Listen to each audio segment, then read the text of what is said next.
1 জানুয়ারি হলো বছরের প্রথম দিন। এই দিন পুরো শহর জুড়ে উৎসবের পরিবেশ ছিল। ছোট্ট রূপা তার বন্ধুরা সবাই মিলিত হয়ে বছরের প্রথম দিনটি উদযাপন করবে বলে ভেবেছিল। রূপা নতুন জামা পরে তার বন্ধুদের সঙ্গে দেখা করলো।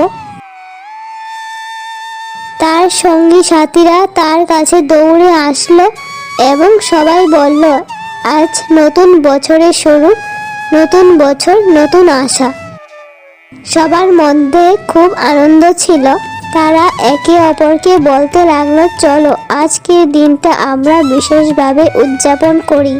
তারা সবাই মিলে এইটা ঠিক করলো যে সবার জন্য কিছু খাবার, মিষ্টি আনবে এবং সবাইকে কিছু একটা উপহার দেবে।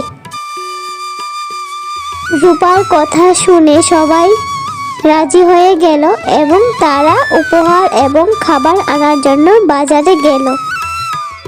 সবকিছু নিয়ে এসে তাদের গ্রামটাকে তারা সুন্দর করে আলো দিয়ে সাজালো এবং সবাইকে ডাক দিয়ে এনে জড়ো করে সবাইকে খাবার দিল। তারপর সবাইকে বেলুনগুলি উপহার দিল। তারপর তারা কিছু আতশবাজিও কিনে এনেছিল। সবাই একসাথে সেগুলিকে ফুটালো। এইভাবেই রূপা এবং তার বন্ধুগণ তাদের গ্রামের সবার সঙ্গে নতুন বছরটি শুরু করলো এবং সবশেষে সবাই মিলে একসঙ্গে বলল, হ্যাপি নিউ ইয়ার।